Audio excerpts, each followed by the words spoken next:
Praise the Lord, जय यीशु जय मसीह की। एक नया सवेरा में आप सबों का स्वागत है। मैं मीनाक्षी आपको एक और कहानी बताती हूँ।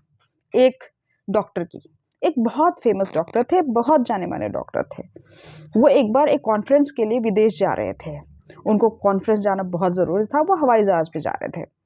हवाई जहाज़ पे जाने के क्रम में बीच रास्ते पे ही मौसम खराब होने की वजह से हवाई जहाज़ को इमरजेंसी लैंडिंग करनी पड़ गई।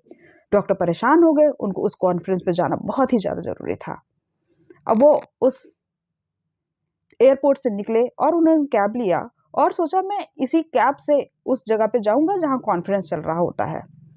वो कैब से जाने लगते हैं, अचानक आधे रास्ते में ही बारिश की वजह से और खराब मौसम की वजह से, तूफ़ान की वजह से कैब आगे नहीं बढ़ पाता।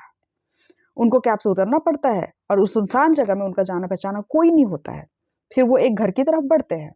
उस घर पे ही रोशनी दिखाई दे रही होती है।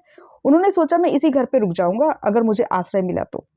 वो दरवाज़ा खटखटाते हैं, जब देखते हैं अंदर जाते हैं, एक स्त्री एक लड़की की सेवा कर रही होती है जो उनका बेटा होता है। वो बेटा खून से लथपथ होता है। उसे एक बहुत रेयर डिज़ीज़ थी, बहुत ही गंभीर बीमारी थी जो ठीक नहीं हो पा रहा था। वो पूछते हैं उस स्त्री से, "माँ, इनको क्या हुआ है?" वो कहती है, "बेटा इनको कोई बीमारी है और यहाँ के डॉक्टर्स को मैंने दिखाया है, पर वो कहते हैं कि हमसे ये ठीक नहीं हो पाएगा।" वो एक डॉक्टर का नाम बताती है और कहती है, "या उसी डॉक्टर के द्वारा ही ठीक हो पाएगा और मेरे पास इतना पैसा नहीं है कि मैं इनका इलाज कर पाऊँ।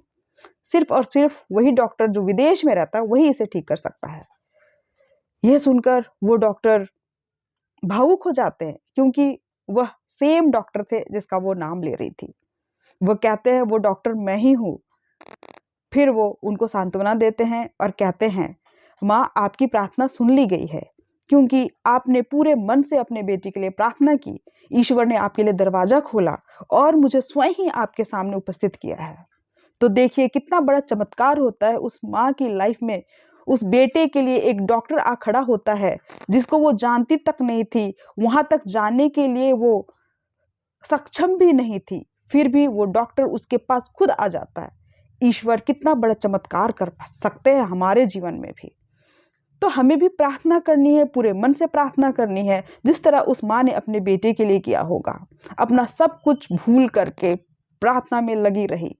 उसकी प्रार्थना का उत्तर ऐसा मिला, आश्चर्यचकित हो गए सब लोग। तो हम लोग भी क्यों ना प्रार्थना करें, विश्वास करें, भरोसा करें, पूरे दिल से ईश्वर की खोज में लगे रहें। ईश्वर हमारी भी प्रार्थनाओं को सुनेंगे, हमारे जीवन में भी आश्चर्य कर्म करेंगे। धन्यवाद।